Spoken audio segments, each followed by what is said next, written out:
The Thal'kor Dominion was one of the oldest and most powerful empires within the galactic concord. Their rule stretched across thousands of star systems, and they had seen countless species rise and fall, struggling to claim their place among the stars. When humanity was first recognized as a space-faring civilization and admitted into the concord, the Thal'kor barely took notice. To them, humanity was just another minor species, a fledgling race still too immature to be of any consequence. From a purely biological perspective, humans were unimpressive. They lacked the natural armor of the insected Krith, who could shrug off kinetic rounds with their thick exoskeletons. They were weaker than the towering Braghans, whose sheer physical strength made them formidable warriors.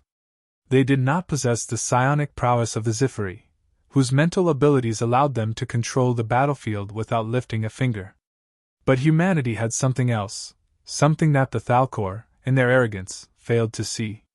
The first reports about human civilization painted a picture of chaos and internal conflict.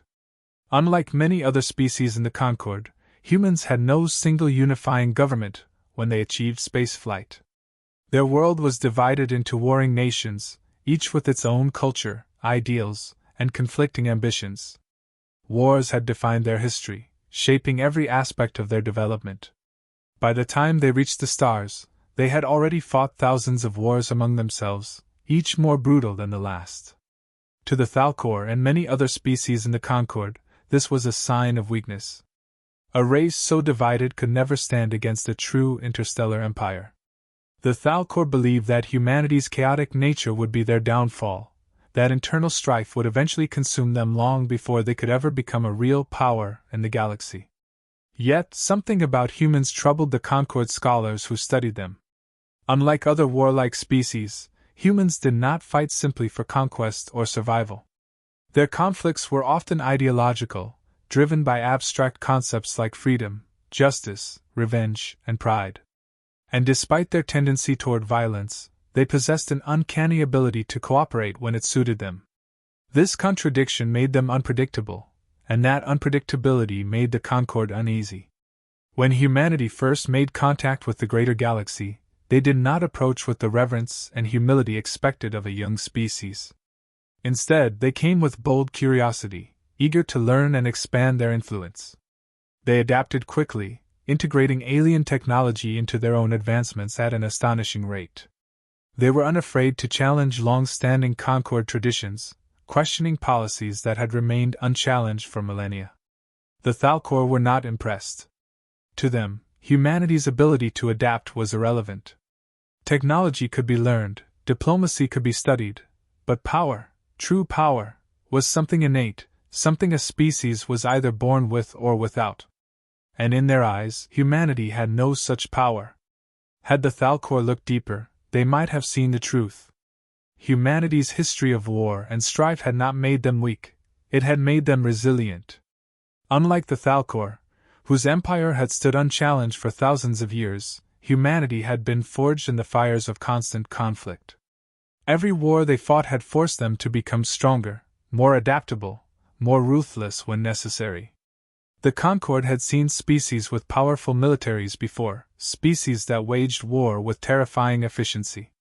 But what they had never seen was a species that could turn war itself into an art form. Humanity understood war on a level that few others could comprehend. To them, war was not just a means to an end, it was part of their very nature. But the Thal'kor did not understand this. They saw only a divided, fragile race, one ripe for exploitation. And so, they watched and waited, believing that humanity would eventually collapse under the weight of its own internal conflicts. They were wrong. In their arrogance, the Thal'kor assumed that humanity's division was a weakness. They failed to see that this division was also a source of strength. Unlike the rigid, hierarchical structures of other empires, human civilizations thrived on diversity. They could fight among themselves for centuries, but when faced with a true external threat, they had the capacity to unite in ways that no other species could.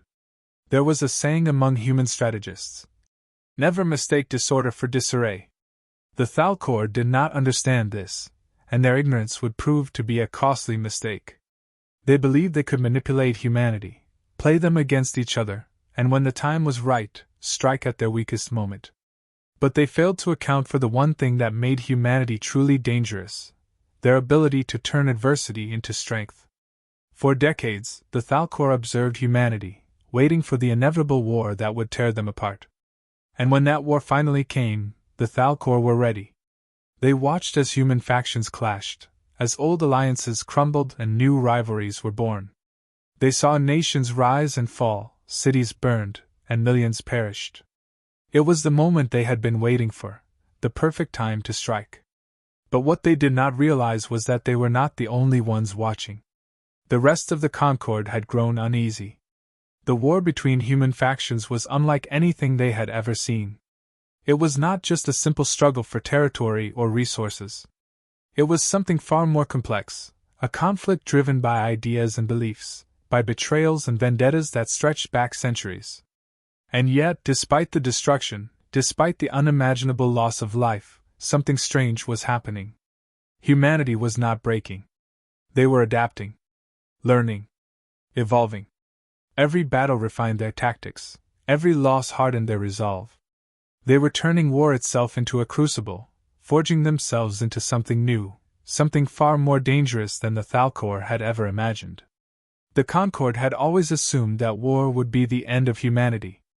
But now, for the first time, they began to wonder, what if war was just the beginning? The Thal'kor did not see the warning signs. They mistook the chaos for collapse, the destruction for weakness. And when they finally launched their invasion, they believed that humanity would be too broken to resist. They could not have been more wrong. Because in their arrogance, they had done something unthinkable. They had given humanity a common enemy. And now, for the first time in their history, humanity was united. And they were very, very angry. 30 years after their induction into the Galactic Concord, humanity fractured. A political assassination ignited a war that spread like wildfire. Nations splintered, old rivalries flared, and the galaxy watched in detached amusement as humanity tore itself apart. The Thal'kor, ever the opportunists, saw their chance. They struck while humanity was drowning in its own blood. Their fleets came in the millions. Planets fell one by one. Entire human colonies were reduced to ash. The rest of the Concord turned a blind eye. A few, in fact, assisted the Thal'kor, providing logistical support and weaponry in exchange for promises of territory. No one expected humanity to resist. How could they? They were already on the verge of extinction by their own hands. At first, the resistance was scattered, uncoordinated, nothing more than a dying gasp of a civilization on its last legs. But something changed. Messages began to spread across the ruins of once thriving human worlds. Leaders emerged, not of old world governments, but of necessity. There was no more time for politics, for grudges, for age-old disputes. The war between humans ended in the only way it ever could, with a greater enemy forcing unity upon them. Across every remaining human colony, something previously unheard of took place. Fighters from every faction ceased their infighting and turned their weapons outward. Former enemies now fought as one. There was no longer a division of ideology or national loyalty. There was only one cause: survival. The Thal'kor barely had time to recognize the shift before the first counterattack. Human forces, once disorganized and retreating, suddenly became an immovable wall. Defensive lines hardened, orbital batteries turned the void into a death trap, and planetary garrisons held firm where once they would have fractured. The initial Thal'kor advance, which had taken 73% of human space in a mere 6 weeks, suddenly ground to a halt.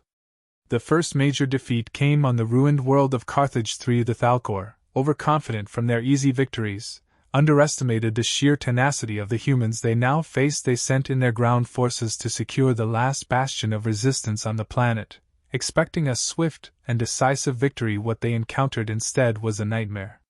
The humans did not retreat. They did not surrender. They dug in and fought with a savagery that no Thal'kor commander had ever witnessed before. They set traps in the ruined cities, turned entire industrial sectors into kill zones, and fought in brutal close-quarters combat that left entire battalions of Thal'kor troops wiped out in a matter of days.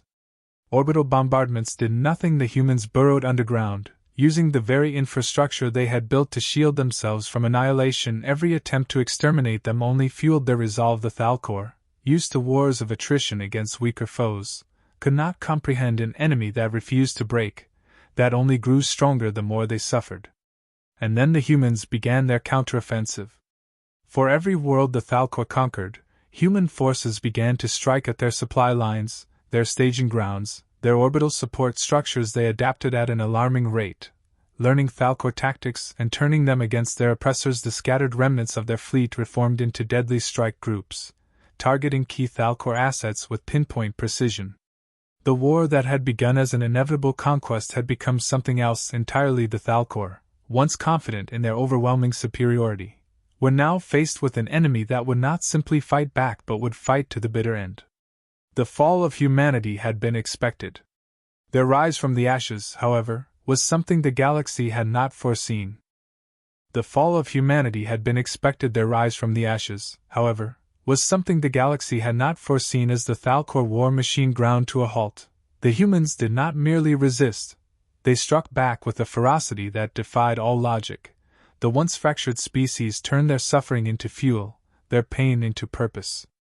The first true human counteroffensive began with Operation Revenant. By now, humanity had learned to adapt to Thal'kor strategies, predicting their movements with uncanny accuracy. The remnants of human fleets, thought to be broken beyond repair, were restructured into high-mobility strike forces. Their ships, once scattered and disorganized, now moved with terrifying coordination. The battle for Epsilon Eridani was the first sign that the war had changed. The Thal'kor, believing the system secure, had stationed only a modest garrison. They had underestimated the depths of human desperation. What arrived at Epsilon Eridani was not a fleet seeking to reclaim territory. It was a force hellbent on annihilation. Instead of traditional fleet tactics, the humans employed asymmetrical warfare. They used hit-and-run attacks to draw Thal'kor's ships into ambushes. They targeted logistics centers, fuel depots, and command ships with pinpoint strikes. Within a week, the entire system was purged of Thal'kor presence. The message was clear. Humanity was no longer fighting for survival, they were fighting for vengeance.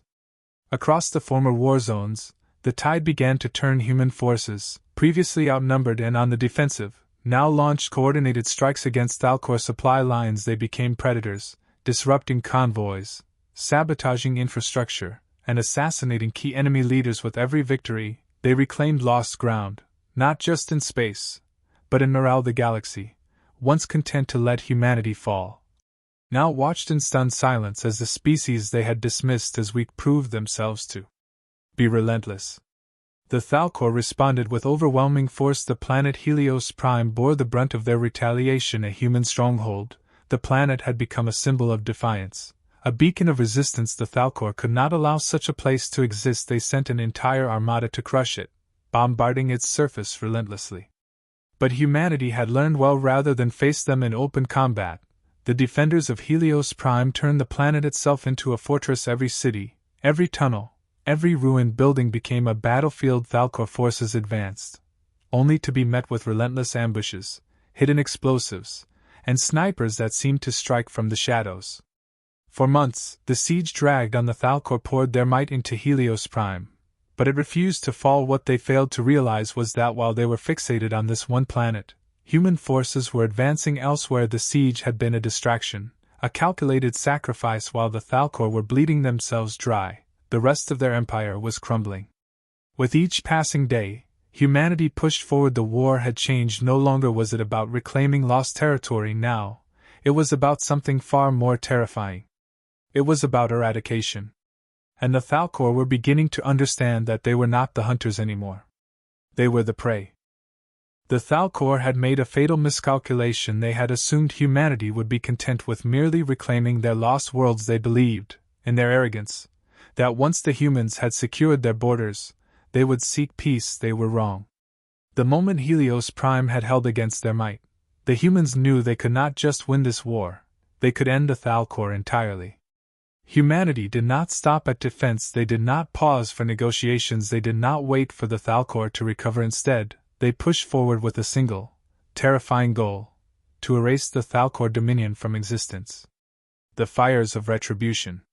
The humans no longer waged war conventionally. They had evolved beyond that. They did not engage in open field battles where Thal'kor fleets could bring their firepower to bear. Instead, They attacked from the shadows, entire supply lines disappeared overnight, forward operating bases were reduced to ruins before their defenders could even react. Commanders, officers, strategists, anyone with the knowledge to lead the Thal'kor forces, began dying, one by one. The human fleets moved like ghosts, appearing and disappearing at will. The Thal'kor, once so confident in their supremacy, now found themselves losing control of their own space. On the planet Zithura, a major Thal'kor industrial world, the first true act of human wrath unfolded. Rather than fight for the planet, humanity enacted something far more devastating, a full-scale orbital bombardment. It was not an act of conquest, it was a message. The Thal'kor had taken human worlds and burned them. Now, humanity returned the favor. The first extinction. The destruction of Zithura sent shockwaves through the Dominion. Never before had an enemy dared to destroy a core world. The Thal'kor High Command, for the first time in their existence, felt fear. If the humans could do this once, they could do it again. And they did. One by one, Thal'kor planets fell, not to invasion, but to annihilation. The humans left no chance for retaliation, no opportunity for regrouping. Entire fleets vanished in the dark, their remnants found drifting lifelessly in space. Planets that had once been thriving centers of commerce and military production became little more than graveyards. The galaxy watched in horror. This was not a war anymore, it was an extermination. The Concord's intervention. The Galactic Concord, the same council that had ignored humanity's cries for help, could no longer turn a blind eye. They had once considered humans to be an insignificant species, but now, they saw something else. A force that could wipe civilizations from existence. They pleaded for humanity to stop. They called for peace, for diplomacy, for an end to the bloodshed, but humanity did not listen. When the Concord sent emissaries, humanity gave them a single message: "We will stop when the Thal'kor are no more." And so, the war continued. The Thal'kor, once a mighty empire, were reduced to refugees in their own domain. Their fleets shattered, their people scattered, their homeworld now within humanity's reach. The final hour. As human warships encircled the Thal'kor homeworld, the last remnants of the Dominion prepared for their final stand, but there was no hope left. They knew, as the bombardments began, that their end had come. It was a fate they had once sought to inflict upon humanity. Now, it was their turn to be wiped from history. As the last Thal'kor city burned, humanity stood victorious. But the galaxy was left wondering, what had they unleashed? With the Thal'kor Dominion reduced to nothing but history, the galaxy held its breath. The unstoppable tide of humanity had not only avenged their fallen but had wiped an entire species from existence. There was no mercy, no negotiations, only complete eradication. The Galactic Concord, once dismissive of humanity, now trembled at their power. The same species they had ignored, had mocked, had left to die, had proven themselves capable of an act not seen in millennia, a total genocide. But the question remained, what now? A galaxy in fear. The extermination of the Thal'kor sent shockwaves across every known empire. The Zifri, masters of psionics, sensed something deep and dark in the human psyche, something even they dared not prod. The Braghans, once towering over humans with their sheer size and strength, now whispered cautionary tales of the world burners. Even the insected Krith, known for their swarming tactics and endless waves of soldiers, knew better than to provoke a species that had proven itself capable of waging war beyond rational limits. The Galactic Concord, in a desperate attempt to prevent another catastrophe, summoned the human leadership to a peace summit. Not out of goodwill, but out of terror. They needed to know what humanity would do next. Would they seek peace? Or was the eradication of the Thal'kor just the beginning? The Summit of Shadows. On the neutral world of Argonis Prime, representatives of every major galactic race gathered. The humans arrived last, their ships dark and silent as they descended upon the planet. Their delegation was small but carried an air of undeniable authority. The Concord's high speaker stood before them, his voice wavering despite his efforts to remain composed. The war is over. The Thal'kor no longer exist. The galaxy now stands at a crossroads. We call upon humanity to lay down its arms and join us in a new era of peace. For a moment there was silence. Then the human leader, A woman known only as Admiral Rains stood. She looked over the assembled races, her expression unreadable. "You wish for peace?" she asked. The High Speaker nodded. "Yes." She leaned forward slightly. "And where was this peace when my people cried out for aid? When our homes burned? When the Thal'kor sought to erase us from existence?" Her voice was calm, but the weight of her words made the room feel as if gravity itself had increased. We made mistakes," the speaker admitted. "But this cycle of vengeance must end." She studied him for a long moment before giving a slow nod. "It will end. On our terms." The Concord representatives exchanged nervous glances. "And what are your terms?" the Zifari delegate finally asked. Admiral Rain's eyes darkened. "A seat on the Concord. Full access to all resources denied to us before. Acknowledgement that humanity is not to be ignored, dismissed, or looked down upon ever again." The speaker hesitated. "And if we refuse?" Rains gave a small, humorless smile. "Then you will learn what happens when you make humanity an enemy." The message was clear. There was no more room for negotiations, no more discussions. Humanity had spoken, and the Concord had no choice but to listen. The new order. The votes were cast. Unanimous. Humanity was granted a seat on the Concord. The species once considered weak, chaotic, and self-destructive had now become the most powerful force in the galaxy. But power is a dangerous thing. And the question remained, would humanity be satisfied with this victory, or had the war awakened something that could never be quelled? The answer would come sooner than anyone expected. With humanity's ascension to the galactic Concord, the galaxy entered an uneasy peace. Fear still hung heavy in the air, for every species remembered the swiftness and finality of humanity's wrath. But as history had proven time and time again, power never rested peacefully. It shifted, bent, and fractured under its own weight. And now, the galaxy would bear witness to what happened when an empire forged in vengeance sought to define its own future. The Concord had always been a fragile alliance, built on necessity rather than true unity. For centuries, it had survived through diplomacy, careful balancing of power, and the unspoken rule that no single species could dominate. But now, with humanity's meteoric rise, that balance was gone. The Zifari whispered of visions, shadowed futures where humanity's fire consumed all in its path. The Brahans, once unshaken warriors, now fortified their borders, fearing that they would be the next to fall under humanity's blade. The Krith, ever pragmatic, sought an uneasy alliance, hoping to avoid the mistakes of the Thal'kor. And yet humanity did not strike. They did not expand. They did not conquer. They simply waited. For the first time in history, the greatest threat to galactic stability was not war, but the absence of it. From their newly granted seat on the Concord, humanity's leaders played the game of politics with ruthless efficiency. They dismantled long-standing economic policies that had once kept them on the fringes, securing trade routes and technology that had been denied to them for decades. Their fleets, once built for war, now patrolled neutral territories, enforcing laws with an iron grip. Planets that had once doubted their strength now paid tribute, not out of obligation, but out of fear of what noncompliance might bring. The other races soon realized a terrifying truth: humanity did not need to invade. They did not need to conquer. Their mere presence was enough to make entire star systems bend to their will. But not all were content to live under humanity's looming shadow. In the dark corners of the galaxy, whispers of rebellion grew. A coalition of species, small but desperate, began to form.